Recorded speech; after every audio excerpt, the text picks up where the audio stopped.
am Dr. Nancy Cade. I'm professor of history and political science here. I am fortunate enough to be the Davenport Distinguished Professor, and I also have a Sturgill Distinguished Professorship. Wow. So I suspect as a kid, you probably didn't say, hey, I want to be the Davenport Professor of History. What did you want to do as a kid? Probably my first job that I wanted was to be a veterinarian. I was raised on a farm. We raised dogs. We had Great Danes. We had probably 40, 50 Great Danes, 40, 50 cats, assorted cows, 3 horses, 3 ponies, and a donkey. So I worked really closely with the veterinarian. But very quickly, my love of history came in when I was probably, maybe 4th grade. I began to develop a real interest in British history. And then I had a teacher in the 7th grade who made us outline the Constitution. Now, it sounds horrible to some people, but I had to outline the Constitution, so I now know where everything is in the Constitution. And I developed a deep, deep love for that document and for everything government. From Ed Zimney in 7th grade, he was just extraordinary.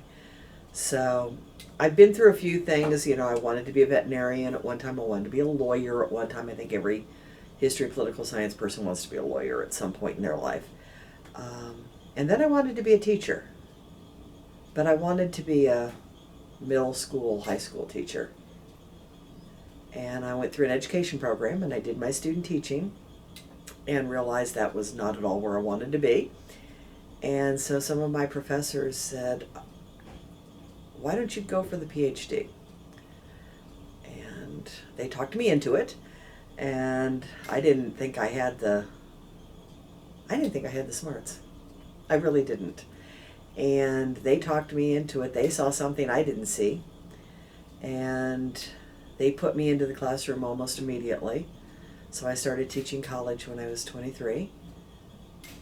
And my first day in the college classroom made me realize that's where I belonged. So it was a fairly direct journey, being a teacher, but I realized being a high school teacher was not for me. There's something about college students that I dearly love. So that's what drove me there.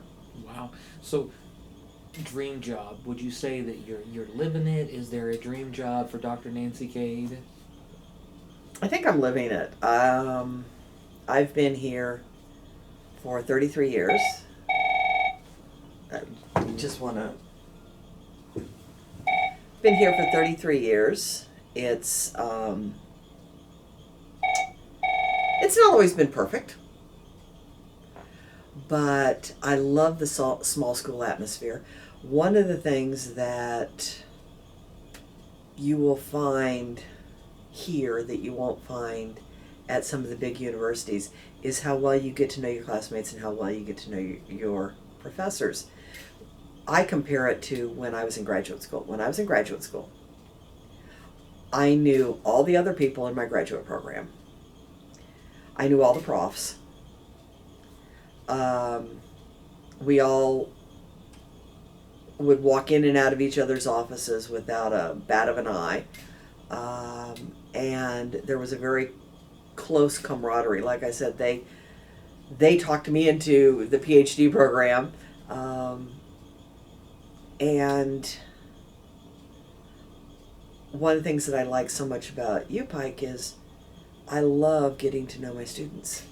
And I get to know them in a totally different way because they have me for 2 or 3 classes each semester, or they have me for multiple classes during their academic career.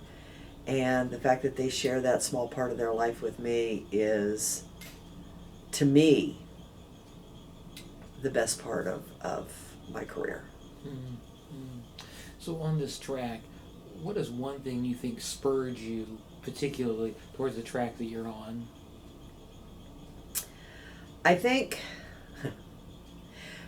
as silly as it sounds, because I've said it before, the fact that I had a group of professors at Ball State in both history and in political science who saw something in me I didn't see. I didn't have a lot of confidence in myself. I didn't have a lot of confidence in my abilities. And they saw something in me. And one of the things that still amuses me is two of my biggest mentors absolutely despised each other. They could not stand each other. And yet they both were so supportive of me, and they would put that aside, how much they disliked each other. So I could go to John or I could go to Rich, either one of them, and talk to them about anything. And I think their confidence in me made me see that maybe I had something. Maybe I had some ability. And honestly, I hope to be able to impart that on to some students.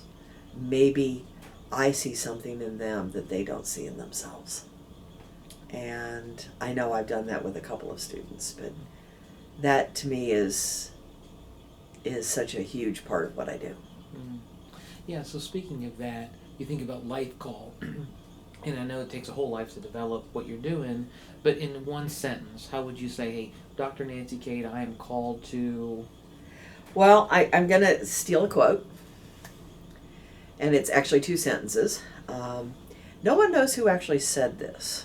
Pablo Picasso is often credited with it, but there are others who are credited with it, and it's very simple. The meaning of life is to find your gift. The purpose of life is to give it away. And I have been blessed with a certain ability to comprehend history and political science in a way that maybe some others don't, and to have a deep appreciation for the topics. And I view my purpose in life is to share that, is to share my passion, to share my enthusiasm. So that's probably my professional sentence, if you will. But I also have a personal one, which is something that I try to live my life by, and it's very simple: speak the truth, even if your voice shakes. That's something that has been slowly developed over the 60 years of my life. But speaking the truth, even if your voice shakes, that if you can internalize that, it'll make a difference in your life. It did mine. Right. So would you say that your job now aligns with kind of that beautiful life call? For the most part, yes. I get to do things here that are so much in alignment with sharing my life with students and sharing their lives, that one of my favorite things that I do here is every January I take students to Washington, D.C. And the Appalachian College Association originally hired me for that position back in 2004. And one of my colleagues at the opening faculty meeting there for the seminar said, "You will become addicted to this." And Bob was very correct. I have become. I've done 24 seminars with Washington Center. And most of those, 21 of them or so, have been with UPike students. We have close to 100 individual seminar experiences, probably close to 90 student alums, because several students have done multiple seminars. And so being able to work with students in this intense 2-week program in Washington, away from here, in a way where they are experiencing all kinds of new and different things, from their living arrangements to meeting cabinet officials to everything in between. That to me is something that's very, very special. And the fact that I've also been fortunate enough to be able to sponsor that. The scholarship is named after my dad because my dad was one of the most influential people in my life, obviously. And to be able to take my inheritance from my father and use that to sponsor a scholarship means a lot to me because I was able to name it after him. And so his impact on me is transcending me and going through to the students now. And I like that. That means a lot to me. That is very important to me. Yeah, that's a beautiful connection between you, your dad, and the students. And so obviously hugely influential to you. Mm-hmm. You mentioned a middle school teacher who made you Yes. outline the Constitution. Is there anyone else who's made just like a radical impact on you in the way that you express your call? I'm going to mention just a couple of people real quickly. One was Dorothy Rodoni. She was my PhD primary professor. And it may be hard to believe, but when I was going through my PhD program, I was the only woman in a lot of my classes. And women weren't going for PhDs. Women definitely weren't going for PhDs in political science. And she was a PhD in political science.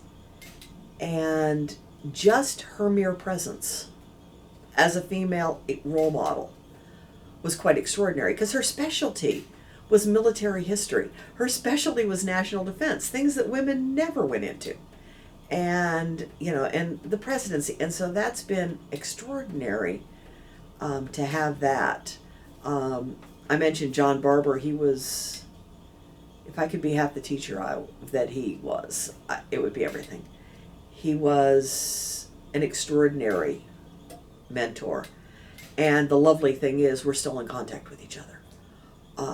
And he still influences my life. So one of the things that I'm going to recommend to anybody, that when you find those mentors in your life, don't lose touch with them. Because even though I'm in my 60s and even though John's in his 80s, we still influence each other. And what's extraordinary to me is he talks about the influence I was on him. And I find that shocking. I didn't think that could happen. But one of the things that I dearly love, for example, about something stupid like Facebook, it allows you to stay in contact with people and to hear from students. I get random messages from students. So students influence me. My professors influenced me. I get it in all directions. And never, ever lose touch with those people that influenced you. It changes your life. Yeah, so obviously very critical. Stay in contact with those people that are pouring into you. What else would you say you did to position yourself to be in this path that you're on? As corny as it sounds, I worked really hard. The first thing that, when I talk to students, when I talk to parents, first thing I tell students is try to find your passion. First book I ever read when I was 4 years old was a kid's biography of Abraham Lincoln. Why that sticks in my head? Well, it's because it set me on a path.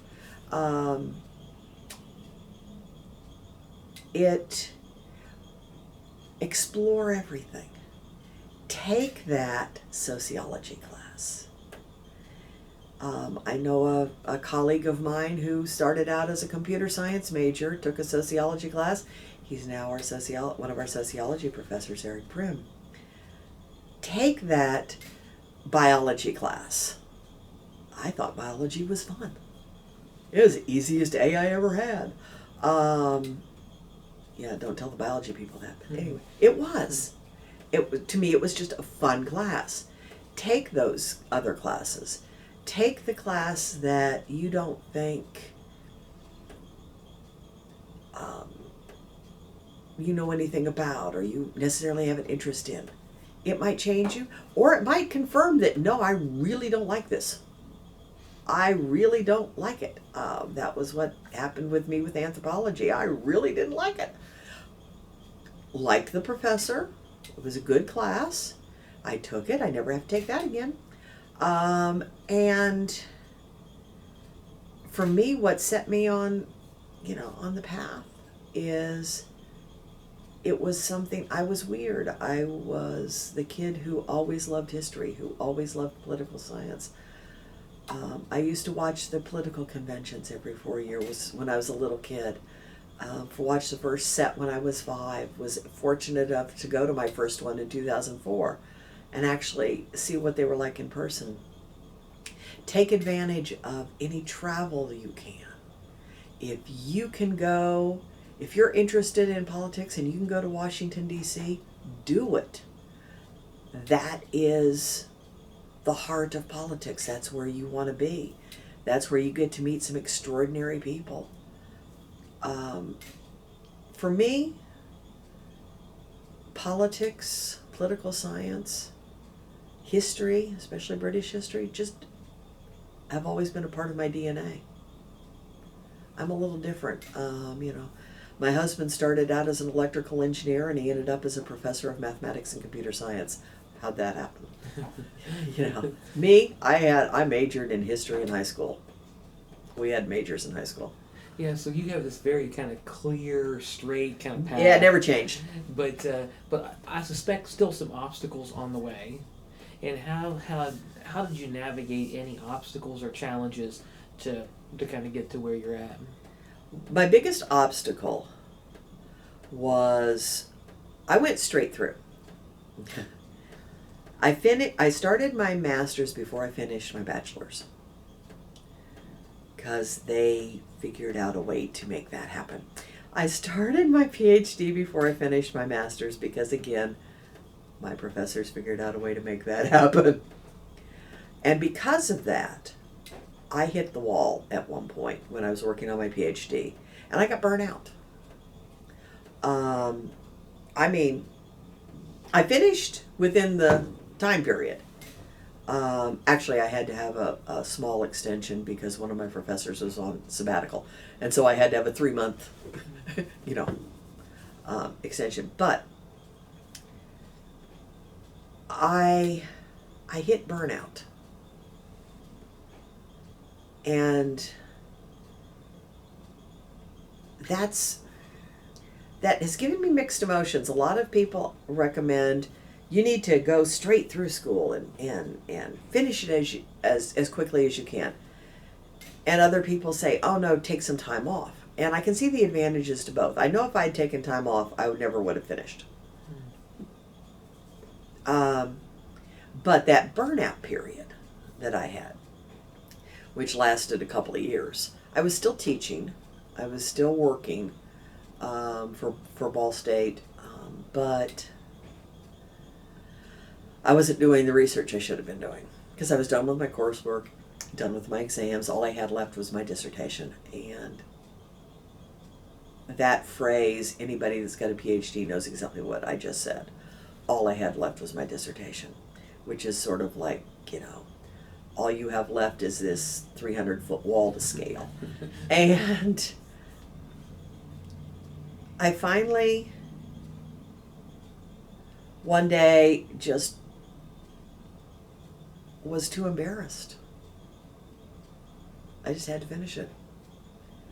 And then, believe it or not, about that point in time is when I got a call from a school I don't remember ever applying to a job for, in a place I had never heard of, in the mountains of eastern Kentucky, saying, would you like to come here for a job interview? And I thought, I really better finish this degree, get this dissertation done, because I have a job interview in a couple of weeks. And they hired me, and I finished the degree. So that was kind of the bump to finish. Always this pattern of having the next step before you finish the Yeah. previous. That's your life narrative. That's kind of my life, yeah. So at the end, you know, obviously all these years of dealing with students, I mean, from 23 on, you've been dealing with college students. And so when they come into your office and they're trying to figure out life, narrative, calling, all that, what advice would you have for them? Well, the first thing I tell them is to really think about the things in their life that they've enjoyed. If they do not like, for example, I had a student once who had never actually read a book, which just shocked me. But he had never actually read a book. And I was like, maybe history is not for you. Because we read a lot of books. Maybe you need to think about something else. And so I asked them to think about what they love. And the other thing I asked them to do, and this sounds so awful, but I mean it with all the love in the world, think about what they want, not what mom and dad want. One of my students, 30 years ago, when I first got here, her parents were bound, well, not 30 years ago, she's not that old, 20 years ago. Her parents were bound and determined that she was going to be a physician. And academically, she could have done it. I have no doubts whatsoever. By the way, her father was also my student. But she didn't like it. And she came to see me during her first semester here. And we talked, and she just, I don't like it. I said, why are you doing it? Well, because my parents said that I should do that, because I'm smart. And I said, no, figure out what you want to do. So, we talked a lot, and she had a real passion for the law. She went to law school. She worked as a clerk for Kentucky Supreme Court Justice Wiltie. Her name is Laura Adkins, and she still works for the Kentucky Supreme Court, I believe. She's brilliant. It's what she loves. But that's what you've got to find. My dad was a very successful businessman. All three of my brothers went into business with him. Okay, that wasn't happening for me. That wasn't where, business was not at all where my passion was. And my husband is another good example. Again, electrical engineer. He worked in the aeronautics industry for a while as an electrical engineer. Didn't like it. Didn't feel it. Went and got a PhD in math, and then went and got what was considered the equivalent of a master's/PhD in computer science. That, finding your passion, finding what you love.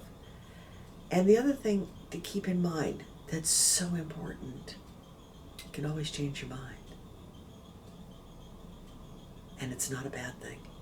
Just because Nancy Cade, that weirdo, stayed with her love of history and political science forever doesn't mean she didn't occasionally entertain being a veterinarian or doing something else. A student who is 19 today in 2019 is expected to have anywhere between 20 and 30 jobs during their life, half of which have not even been thought of yet. When my husband was an undergraduate, no, let me change that. When he was in high school, and if somebody had told him he was going to eventually teach computer science, there would have been a, what? We didn't use computers when I was in high school. Teaching that's a whole different animal. So there's fields that haven't even been thought of. And so open yourself up to constantly re-examining yourself, thinking about what you want to do. thinking about who you want to be. Because there's no shame in changing. But there's a lot of shame in staying stuck in something you don't love.